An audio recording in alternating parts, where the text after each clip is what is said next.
Hello, and welcome to our webinar presenting the 2020 Morris Award finalists. I'm Sarah Hunter, Books for Youth editor at Booklist. Before we begin, I'd like to go over some technical details.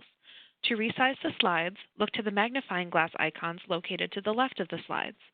There you can increase or decrease the size and select how you'd like the slides to appear. If you lose audio or would like to change the way you're connected to it, look at the bottom of your screen for a circle with 3 dots. Clicking that icon will open a menu with an audio connection option. The audience is in listen-only mode, but we welcome any questions you may have. On the right side of your screen is a control panel with an area at the bottom for Q&A. Simply type your question into the field and click Send. Attendees can see questions asked during the webinar and the answers provided.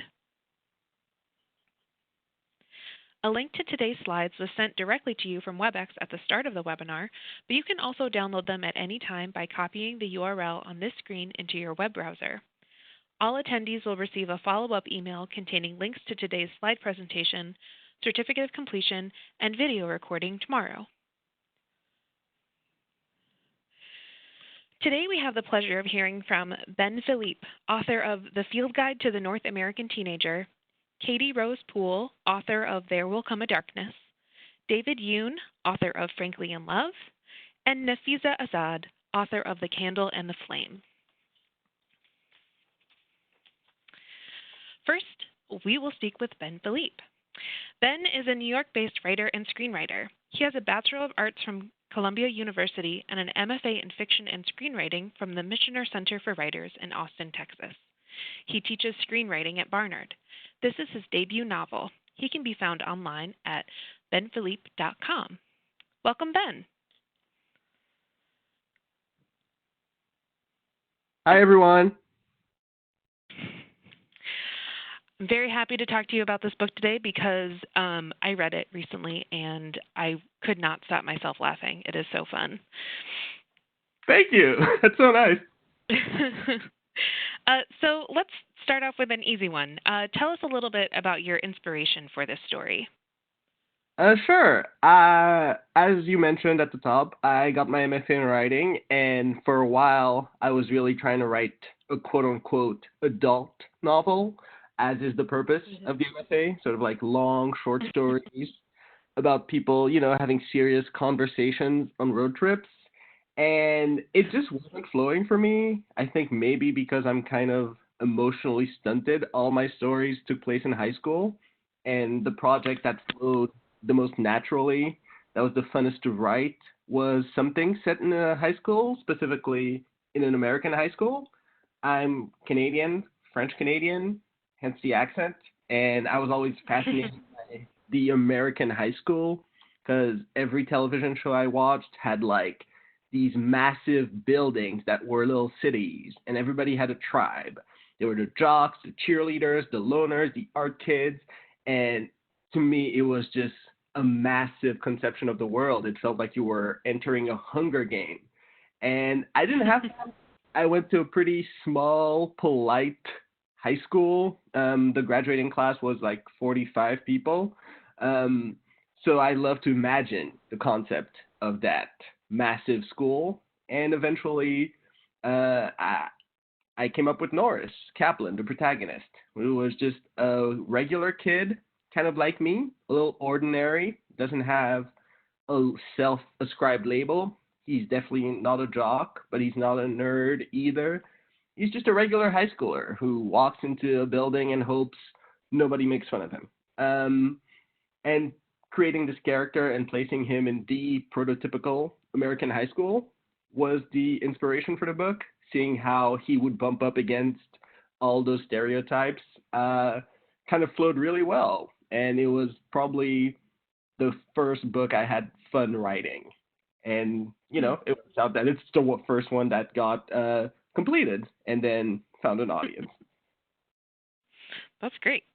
Let's talk about stereotypes because that's something that is a recurring theme in the novel.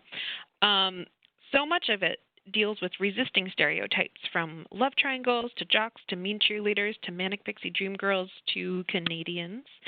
Did you set out to write a novel poking holes in tropes and archetypes?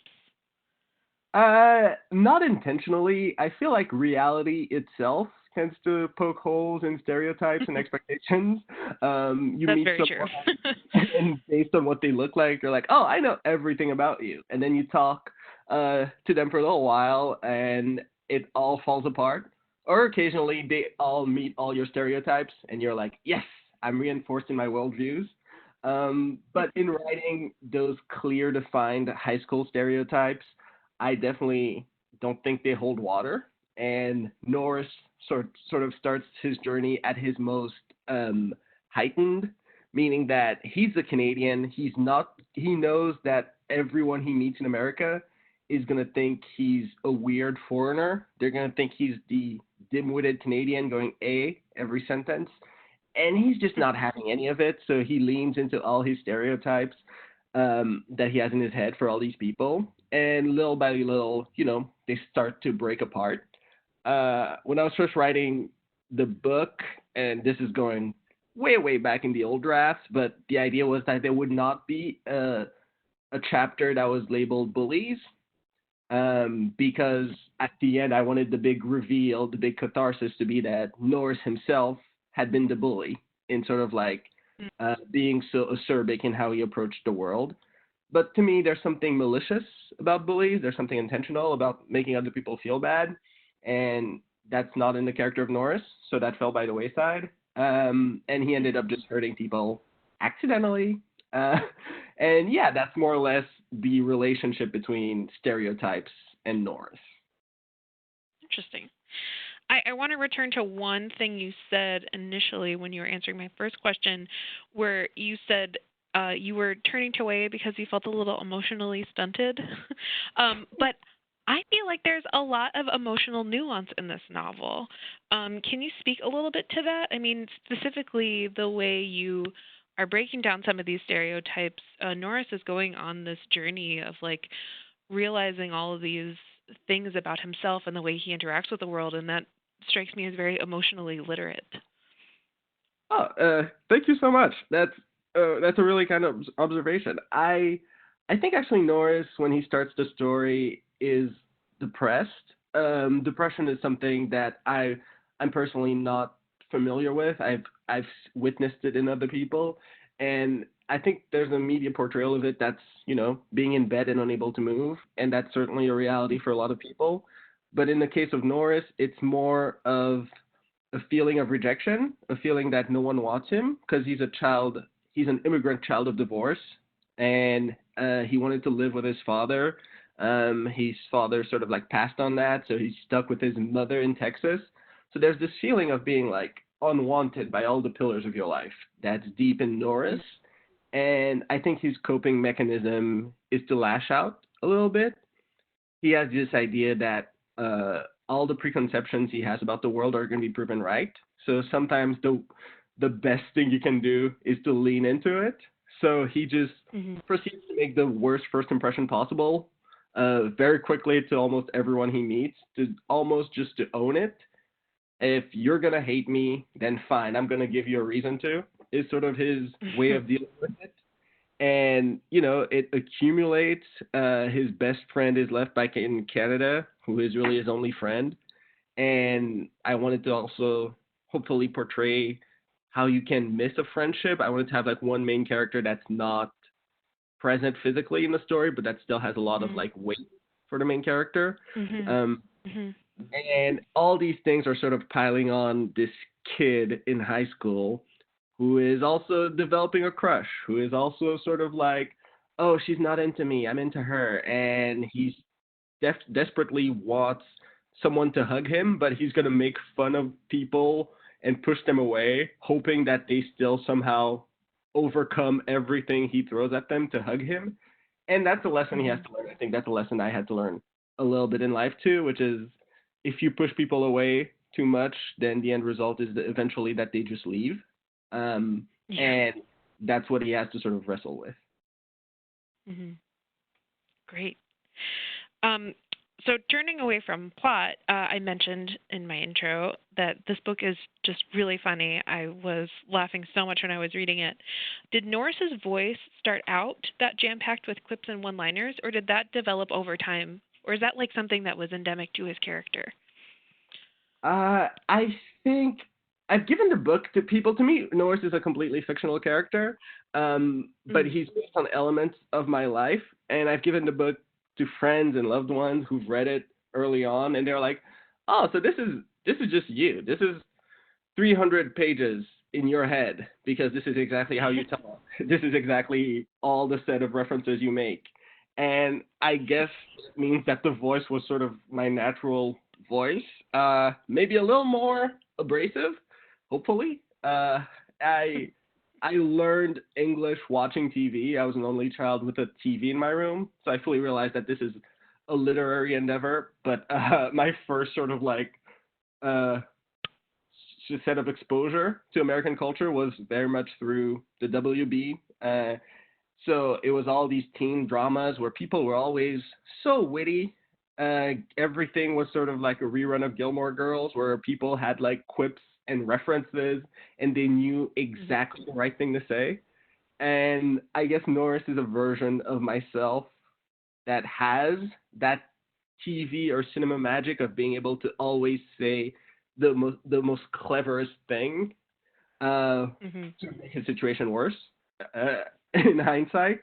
But yeah, in my head, I when I was young, I used to be the person that would sort of, if I got into an altercation with someone, if somebody said made fun of me, I would sort of like stutter and sort of withdraw on myself, and then like 3 days later or later that night, I'd be in the bathroom and I'd think of exactly the right way to answer it, and I would have like these elaborate scenes in my head where I said like the perfect cutting remark, and that would never happen.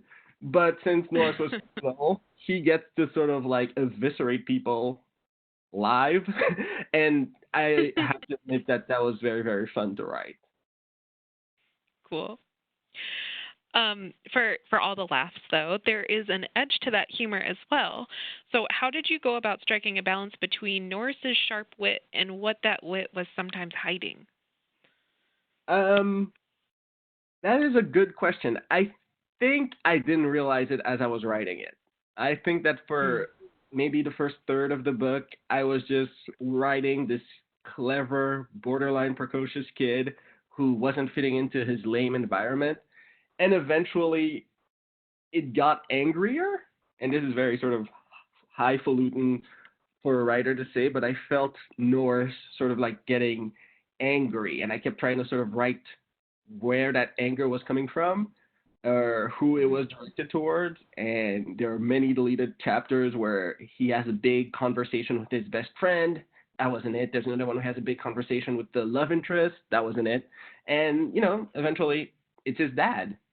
That's where it all comes from. The fact that he's been sort of like cast aside. And one thing that is based on reality is that Norris is the child of immigrants, as I am, and I'm an only child. So I think to him, there's a feeling of his existence having not been enough to keep his parents together. My parents moved to Canada from Haiti, and a big reason why they moved, why they left their friends, their house, to come into a tiny apartment, was to give me, the child, a better life. And when the same parents sort of decide to call it quits on each other and be like, we're gonna try to make it on our own separately, you can't help but Hmm. feel that, oh, I failed, right? My part of the contract as a child, somehow I didn't live up to it. So I think I projected a lot of that onto Norris. So like the dark core of bad feelings he's wrestling with comes from that. And writing, as it turns out, is super therapeutic. It truly is. Um, awesome. So, our last question today is a little bit more general.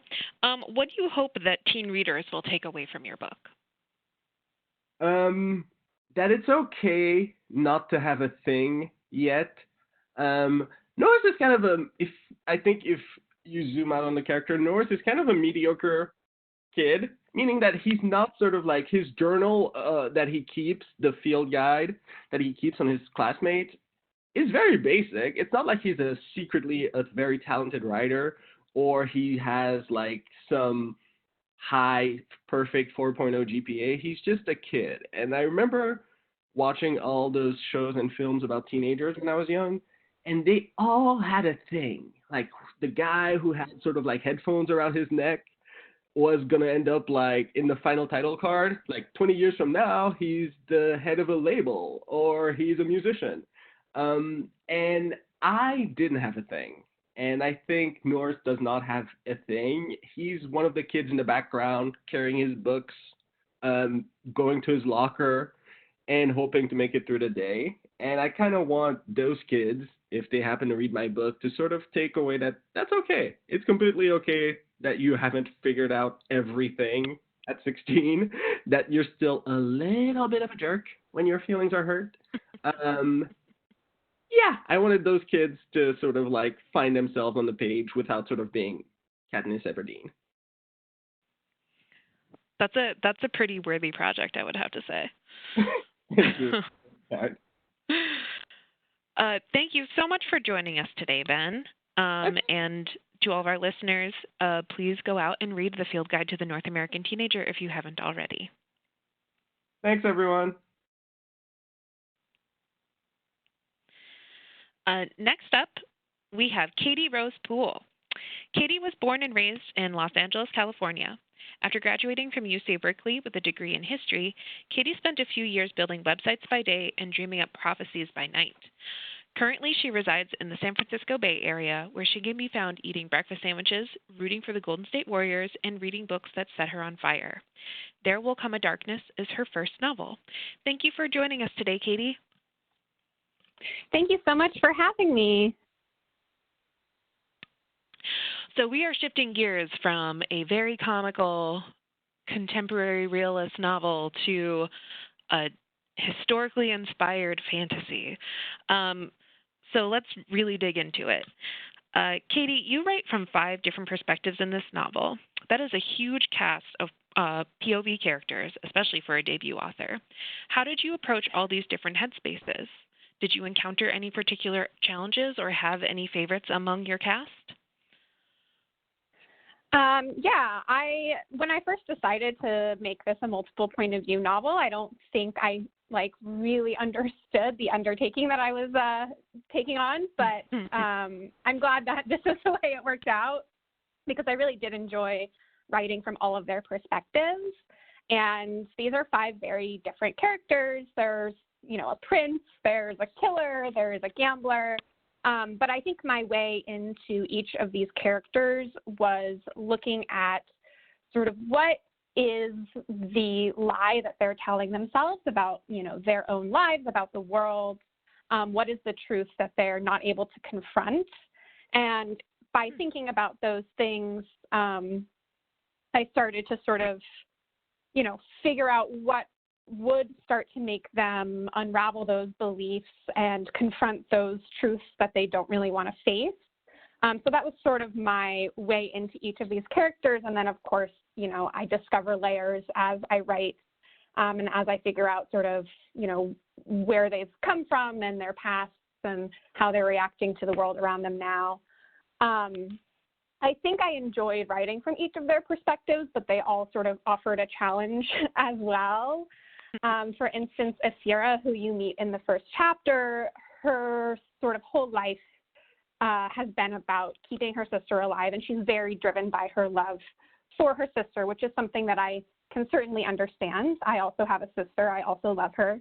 But Asira is also someone who has sort of denied feeling any kind of remorse about her own actions and what she does to keep her sister alive, which is kill people. And so I think that was a challenge for me to sort of understand, how is she able to continue to do these truly awful things, but still feel like she is doing the right thing.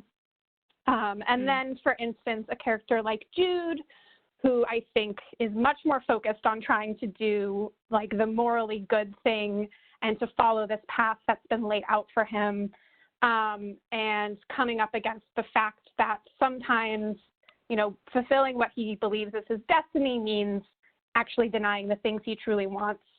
So it was really fun to get to do all of these different perspectives and to see the world through these different characters. Cool. So you have set your novel in a really rich and vibrantly described fantasy world. Can you tell us a little bit about your inspiration for that fantasy world? Were there any particular places, periods, or ideas that you drew from? Yeah. So when I first set out to sort of build this world, I kind of started from the idea of the seven wonders of the ancient world, which was something that just sort of, I don't know, immediately interested me. And I think is a really cool aspect of this sort of ancient Greek city-states, that there were all of these, monuments that used to exist, and some of them may or may not have existed. So that was kind of a starting point, and I sort of built from there. And like even on the cover, you can see like there's this lighthouse, which is very heavily based on the lighthouse of Alexandria. So that was really a starting point for me. And I did study history, so I was drawing from a lot of those types of things, but I didn't want this to be, immediately just, oh, this is, ancient Greece, and like that's all. So I sort of took the idea of that and built it out more based on the history of this world, which is very much centered on these seven prophets that used to exist. And the idea of these prophets and a world that was guided by prophecy came from sort of a more general view of history as something that we now in the present sort of look back and we see these certain events and we're like, well, of course the Roman Empire was going to fall because of X, Y, and Z. And I found it really interesting to think of a world in which that sort of view of history as this long narrative that we can kind of trace all of these, this leads to this leads to this very logically.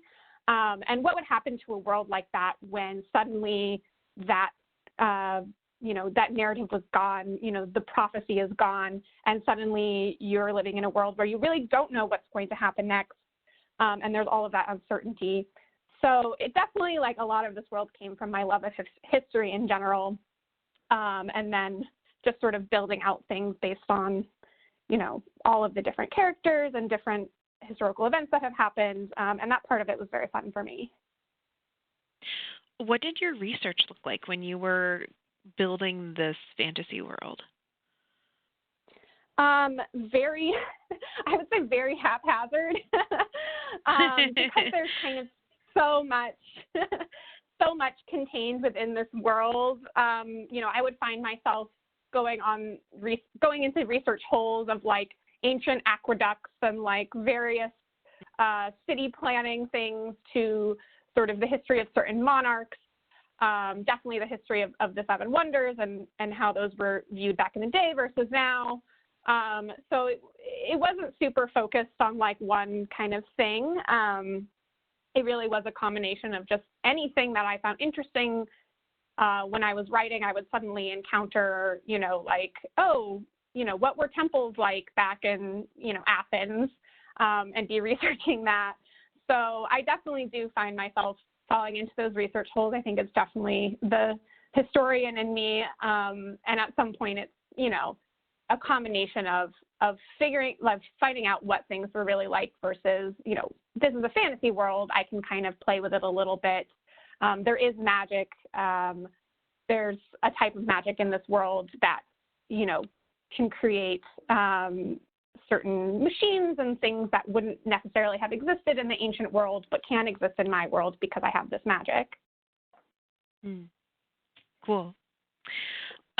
So There Will Come a Darkness is the first in a series. What has it been like to be celebrating your debut year while still working on books in the same world? It has been really fun, but also really hard. I definitely think last year when I was, writing the second book and starting to figure out, what the whole series was going to look like while releasing the first book, I found that very challenging to be focused on all of this promotion and really fun stuff that I got to do for the first book, but also, wanting to stay really focused on the writing part of it. I think it definitely did get easier once book one came out, and I, in the last couple of months, have been able to super hyper focus on what's actually happening in the writing and with the characters and where I want to take them.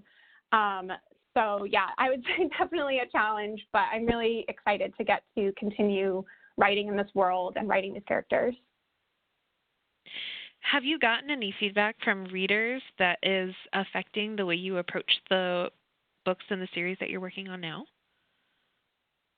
I would say I'm very good at compartmentalizing in that way, where I kind of know what I want the second book to look like, and the third book now, because the second book's really almost done. So I kind of have these ideas in my head, and I'm not one to be super swayed by outside influences, unless it's my editor pointing something out like, hey, this doesn't make sense, in which case, of course. But I think I had a very strong view of the series in my mind before the first book came out. And so any sort of comments that I get, or, people wanting a certain thing or not wanting a certain thing, I'm able to sort of, I'm writing the book that I'm writing, and hopefully, that's a book that's going to connect with these other readers. But if it's not, people have different tastes. Mm-hmm. That seems like a particularly good attribute for an author of a series. Yeah, just super hyper-focused, compartmentalize everything else. Mm-hmm. It's great. So that sort of leads me to another one of my questions, which is a little bit more general about writing a fantasy. Which came first for you, the fantasy world as a location or the characters who were inhabiting it? For me, it was definitely the characters, and I would say most of my projects start out with the characters. I'm not usually very interested in a world unless I know who's living in it. And in particular, I think the thing that I kind of always start out with is a relationship between characters, whether that's, siblings or romantic relationship or parents and a child. But I am very interested in the way people interact with each other, and then, focusing outward from that, how these relationships and these people are influenced by their world. But I definitely always start with the people in it. And it's honestly just because, I am bored by just endless world building without any people to sort of flesh it out. Mm-hmm. Okay, coming to our last question. At times, this book grows apocalyptically dark, although it is always tempered by hope. What in our world or in children's literature gives you hope for young readers? Oh, I think a lot. I mean, I think this generation coming up right now is facing challenges that no generation has faced before. And I'm very inspired by, teenagers right now, from climate activists like Greta Thunberg to, the Parkland kids. And I also think that YA literature has done a good job of creating a space for these kids to really explore these larger questions about their world and about who they are in that world. And I think the proliferation, the big YA boom that's happened in the last 10 to 15 years has been amazing to sort of let in all of these new voices and new places for kids to really find themselves and figure out what's important to them. Great. That's awesome. Well, thank you for taking the time to speak with us today, Katy. And if you haven't already, pick up There Will Come a Darkness. It's a big one, so set aside a good chunk of time to read it. Next up, we will be speaking with David Yoon. David grew up in Orange County, California, and now lives in Los Angeles with his wife, novelist Nicola Yoon, and their daughter. He drew the illustrations for Nicola's #1 New York Times bestselling Everything, Everything, and Frankly in Love is his first novel. Welcome, David. Hi, everybody. So, in your September interview with Entertainment Weekly, you mentioned being a lifelong writer who has books, short stories, and screenplays just sitting there. What has it been like having your debut, Frankly in Love, come out now after working on your craft for such a long time? Well, first of all, it's pretty awesome. I mean, every writer knows this. You toil away in silence, in solitude, and a lot of times you're wondering, is it all worth it? Is anyone ever going to read my stuff? am I any good? Am I an imposter? Um, Fortunately for me, I had just an excellent writing crew. A group of compatriots from Emerson College. That's where I got my MFA in Boston, and we would always give each other support. My favorite, most bestest writing partner is my wife. So we actually met in writing school too, and so we've been talking about stories and craft and technique for our entire relationship. I think it's a pillar of our relationship actually. Um, so having her to be, shoulder to cry on or to cheerlead or be cheer led has been so important. I couldn't imagine how I could have worked on all this stuff without positive reinforcement or validation for so long. Yeah. um, yeah, that sounds like a really good thing to have in your life. Just people to talk to about the thing that matters to you. Oh yeah, for sure.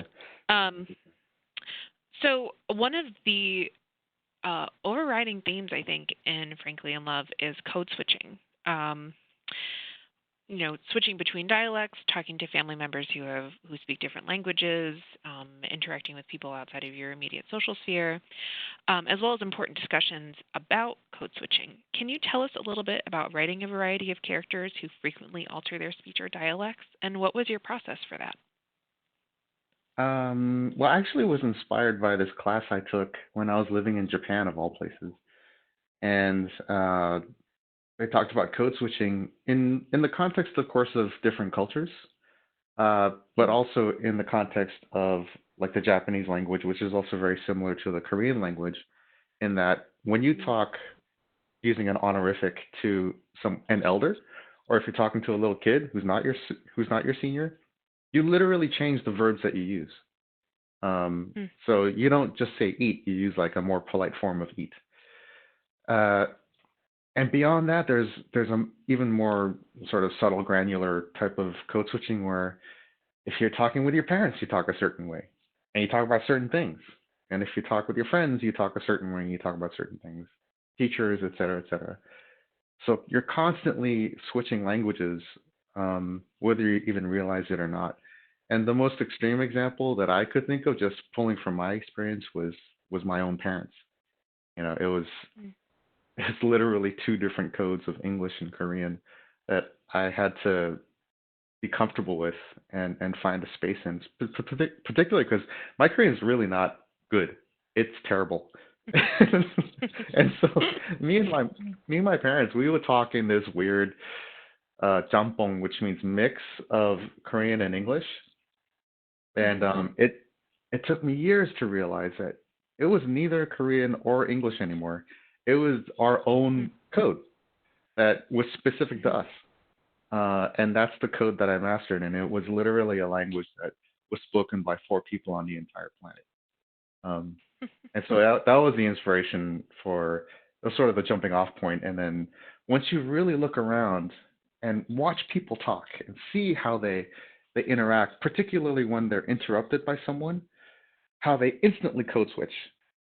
And that's fascinating to me. So that became the basis for all the characters in the story. Like, how do they code switch? Do they do it well? Do they kind of suck at it? Does it get them into trouble? Does it actually make them succeed? Those are all the different types of code switching that I wanted to explore. So yeah, it's a good question.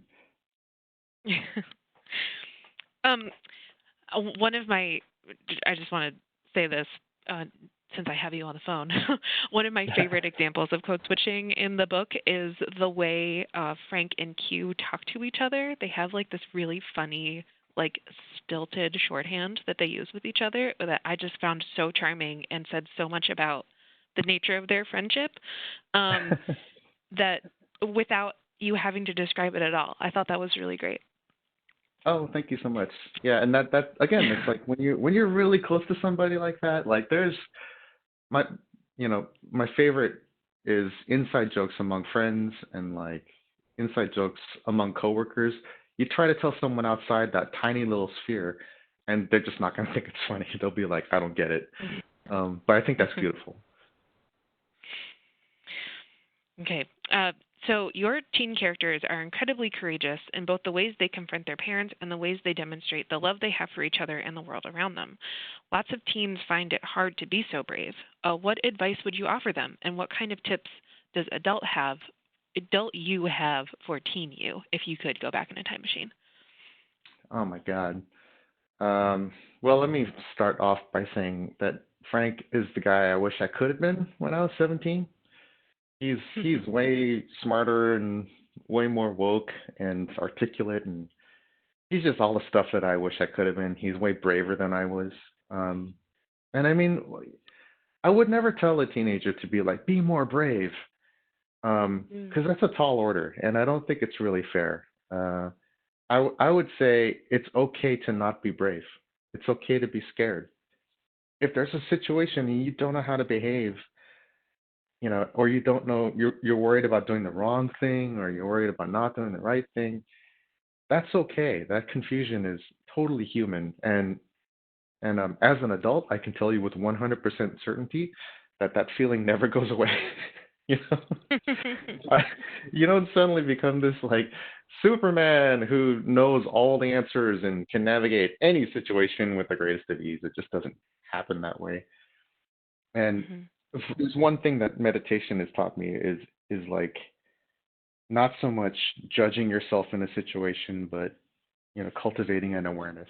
Just knowing that okay, I'm in this awkward, messed up situation, and I'm going to just be very aware of how it affects me and what Mhm. emotions are running through my system right now. And maybe next time, I can deal with it better. But in the moment, if I can't, if I'm paralyzed by fear or indecision, maybe I can just get enough awareness to gain some wisdom for next time. Mhm. Hmm. Um, I'm I know I sent you these questions before, so I'm going to skip ahead to one of my later questions because it seems pertinent to your answer. Um, Speaking of, you know, recognizing emotions, it's pretty rare to see a YA romance centered around a teen boy. It's like it's one of it's an unusual thing, I think. Um, and in the context of specifically like emotional literacy and being aware of emotions and the ability to be vulnerable, did you set out to write a romance? Were there any genre conventions that you intentionally resisted or vice versa really wanted to embrace specifically about a teen boy? um, that's a really great question too, and I really, really care about this question. Like it's a fundamental thing that I'm always grappling with is just the legacy of toxic masculinity and how we teach our young boys to at a really early age.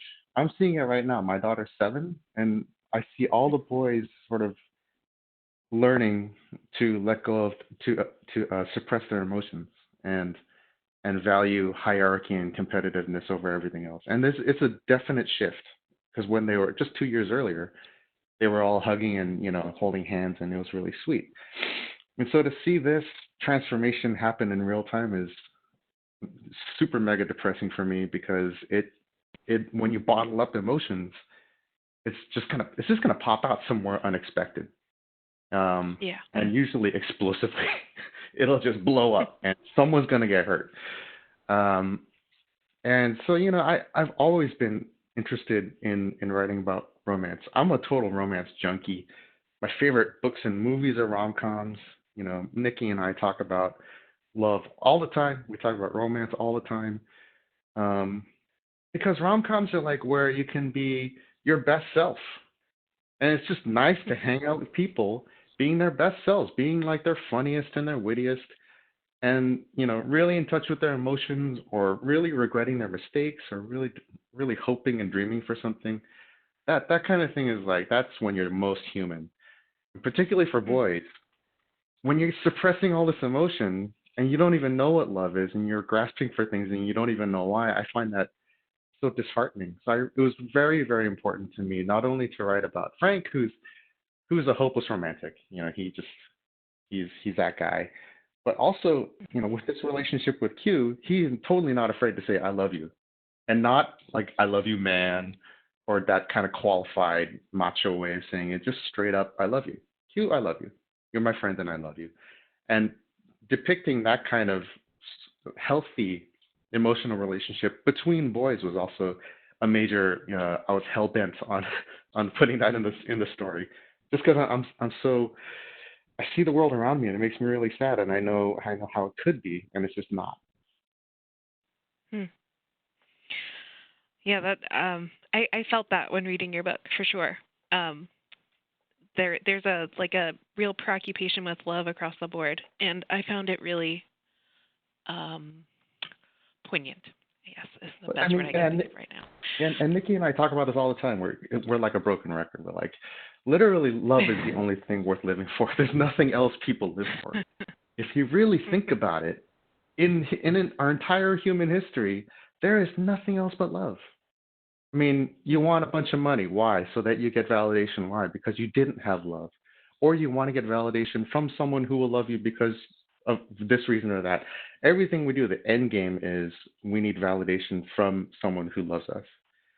And I think that I don't understand why. I think it's more male emotional repression when rom coms get sort of dissed and made fun of, Yeah. when in fact Hmm. love is the thing. That it is the ultimate goal of all human endeavor.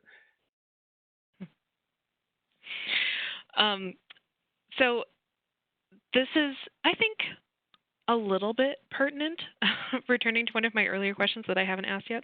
Um, you do an excellent job in the novel of depicting mutual respect between teachers and students. Um, how can adults embody that?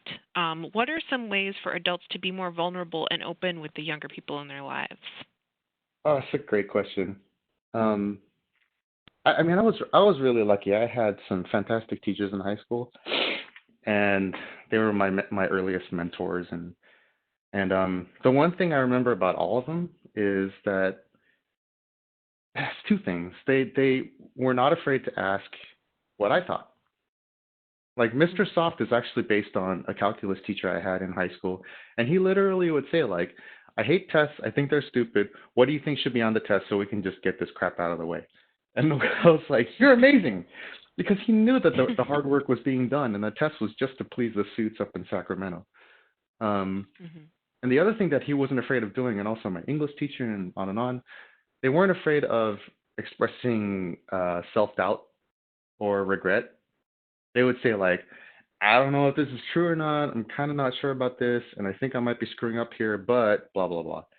And that's invaluable. It means that they're human and they're working out the problem. And the second you start working out a problem together, especially with teenagers, then then you become part of their little group. You're working as a team to work out the issues of life. The second you start, on the other hand, the second you start talking down to them and saying, "Well, this is how it is. You have to memorize this," and that's when you lose them completely. So I always see Yeah, teenagers as like partners in crime. hmm, that's great. Um, thank you so much for being here with us today, David, and talking about your novel. Um, you should all read Frankly in Love as well. It's delightful. Thanks for having me, everybody. Our final Q&A today will be with Nafiza Azad. Nafiza was born in Fiji and spent the first 17 years of her life as a self-styled Pacific Islander. She currently lives in British Columbia with her family and identifies as an Indo-Fijian Muslim Canadian, which means she is often navigating multiple identities. The Candle and the Flame is Nafiza's debut novel. Thank you for joining us, Nafiza. Thank you for having me.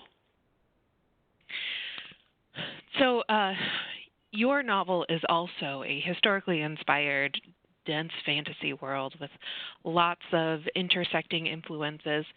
But first, I'd really like to talk about the power of names. Names are extremely powerful things in your novel. Can you tell us a little bit about the origin of that theme?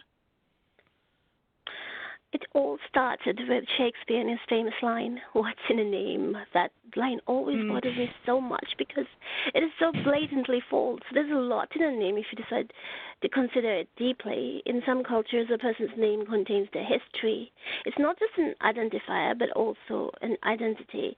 In some cultures, it is a celebration of a person's ancestry. In The Candle and the Flame, all jinn require a tangible name to exist in the human world. This name exists in pieces when they are in their fire form, but have to be joined together when they become corporeal. Each person of a genie's name contains one facet that characterizes them. Who they are is contained within their names, and as they change, so does their name. This was my answer to Shakespeare's question, what's in a name? That's a really great inspiration. I love that. Just really sticking it to Shakespeare. I try. So I'm going to ask you a similar question to what I asked Katy earlier. What came first for you, the world building of your novel or the characters that inhabited it? Okay, I had this vision. I remember it very clearly. I was sitting under a mango tree eating a mango when I had this very clear vision of a girl running desperately down a crowded city street on some errand or the other. Now, I didn't know who this girl was or where she was going or where she even was, but as I grew, the girl grew with me. And I didn't know her at all. All I knew was that this girl had a story and that someday I would tell it to the world. So, yes, the character came first. The character came first. And was that character Fatima? Fatima, yes. Brilliant. Fatima, okay. So your fantasy world is extremely multifaceted. You are drawing from a lot of different cultures. It's really, really vivid and fascinating.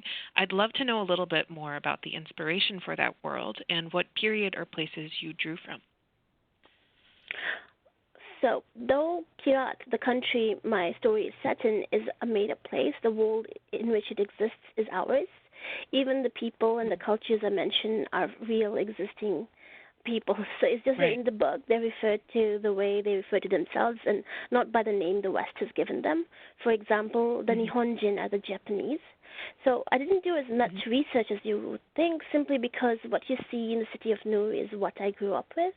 You may catch glimpses of Lautoka, which is the city I grew up in, Fiji, and Vancouver, where I currently live, because both are so multicultural and are so colorful and vivid. So I took everything that was around me and put it in the book. Also, jinns are not fantasy to Muslims. We believe that they exist. So I did some research on the different clans of jinn and then took vast creative liberties with what I found.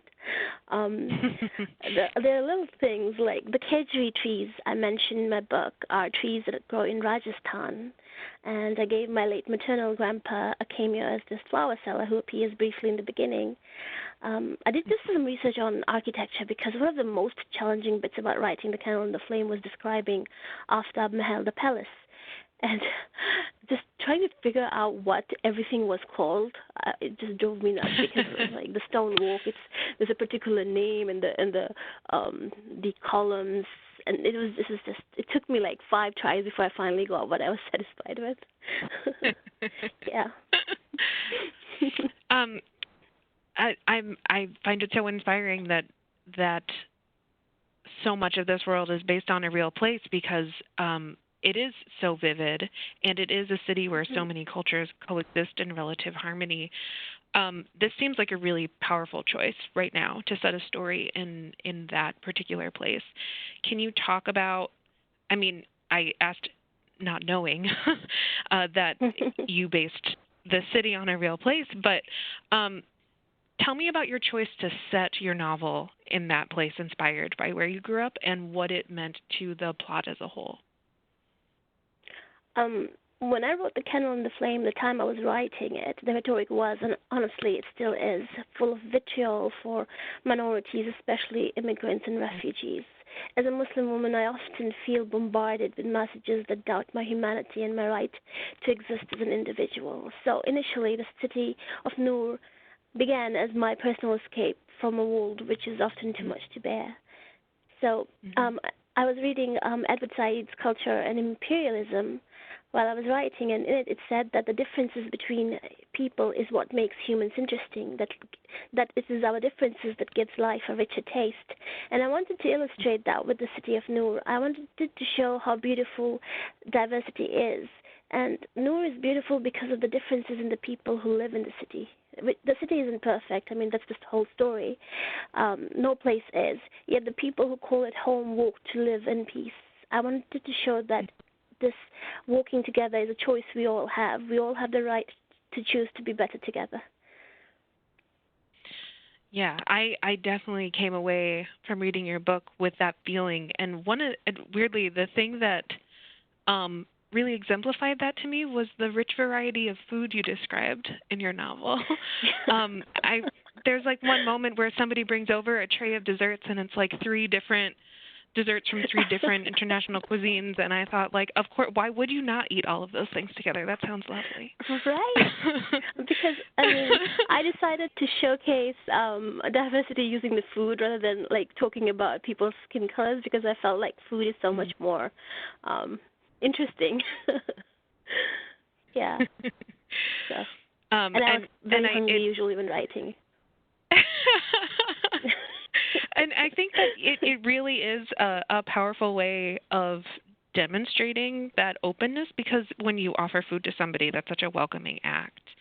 And the opportunity to have so many different types of food in one place, I think, is such a great way to get at how welcoming that sort of community can be. Definitely. I just want to give a little insight into the background chatting that's happening right now. David Yoon said he wants to move to Noor. Me too.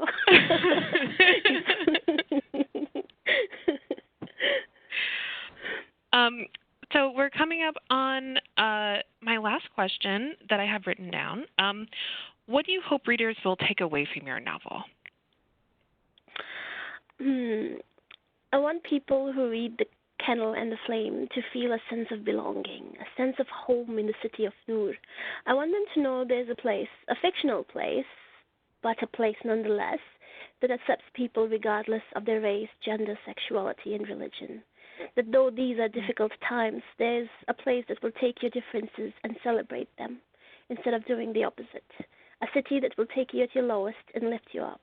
I hope that when people finish The Kennel and the Flame, they realize that the potential to build a real city of Noor lies within all of us. And if that can happen, I think I've done my job. Lovely. That's a wonderful sentiment, and one that I think is definitely embodied in the city. Well, that is all I have for you today, Nafisa. Thank you again for taking the time to speak with us about your wonderful novel. And lovers of fantasy and gulab jamun should read The Candle and the Flame. This year's 5th finalist, Alicia D. Williams, author of Genesis Begins Again, published by Athenaeum Caitlin Lowy, an imprint of Simon & Schuster, is teaching today and apologizes for not being able to participate in this webinar. She will, however, be attending ALA's Midwinter Conference in Philadelphia and looks forward to seeing all of you there.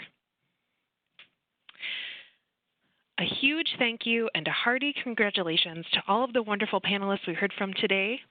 You can see their names here, as well as the titles of their books, which you should all go out and read. Ben Philippe, Katy Rose Poole, David Yoon, and Nafisa Azad. Tomorrow, all attendees will receive an email containing links to today's slide presentation, certificate of completion, and a video recording.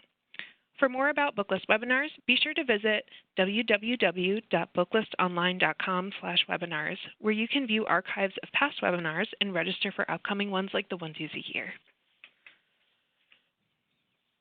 If you haven't already, please be sure to check out our blog, The Booklist Reader, where Booklist contributors post weekly about all things books and library land. Booklist has a digital edition of the magazine, which you can connect to your subscription online. This format pairs the page-by-page reading experience of print with the convenience of online access, and it's included free with all Booklist subscriptions. Not yet a subscriber?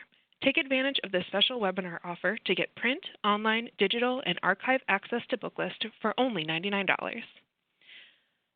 Thank you again for joining us for today's webinar, and one more thank you to all of our sponsors: HarperCollins Children's Books, Macmillan Children's Publishing Group, Penguin Young Readers, and Scholastic. This concludes today's webinar.